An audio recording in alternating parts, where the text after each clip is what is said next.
आयुष अचानक दिल बरवटे जिए डिठु में बंदे हुन जो दर हाकिम मुगेरी सरफराज बुरड़ा मुखा घर ताई बीठो न पघर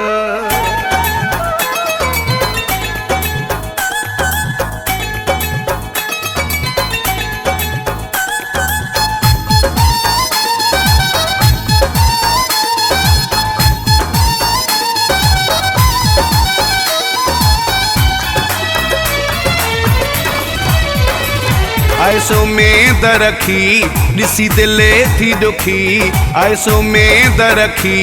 दिसी दिले थी दुखी दरते तालो लगल हो रोवंदो वञा थो दरते तालो लगल हो रोवंदो वञा थो आयसो में दरखी दिसी दिले थी दुखी आयसो में दरखी दिसी दिले थी दुखी दरते तालो लगल हो रोवंदो वञा थो दरते तालो लगल हो रोवंदो वञा थो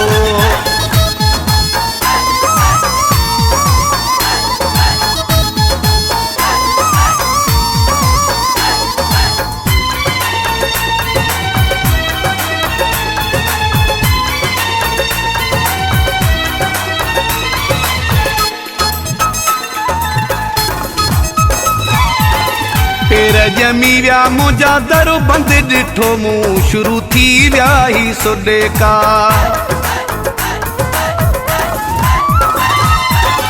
पेर जमी व्या मुंहिंजा दर बंद डिठो मूं शुरू थी व्या ही सोडे का नेणा वसिया मियां वागे आयुसी प्यार सां मुक़दर विढ़ी वियो आयसो में दरखी दिसी दिले थी दुखी दरते तालो लगल हो रोवंदो वञा थो दरते तालो लगल हो रोवंदो वञा थो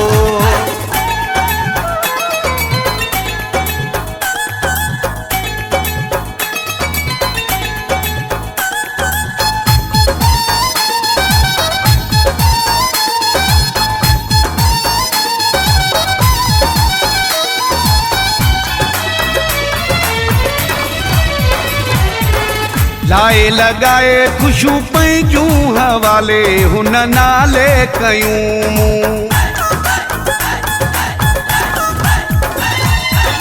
लाए लगाए खुशू पैजूं हवाले हुन नाले कयूं एड़ो भाग में आयो विछोड़ो वठी कारो ही जोड़ो सिबाए छजो मूं आयसो में दरखी दिसी दिले थी दुखी दरते तालो लगल हो रोवंदो वञा थो दरते तालो लगल हो रोवंदो वञा थो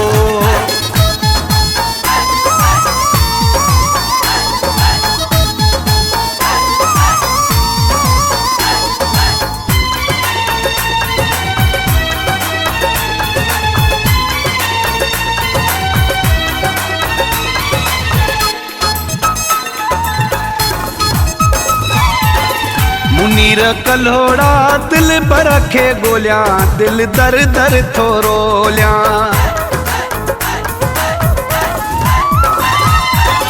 मुनीर कल्होड़ा दिल पर रखे गोलियां दिल दर दर थोरो लिया पंजा हाल बनाए फकीरी छदे दिन में अमीरी मजनू छो आहियां आयसो में दरखी दिसी दिले थी दुखी दरते तालो लगल हो रोवंदो वञा थो दरते तालो लगल हो रोवंदो वञा थो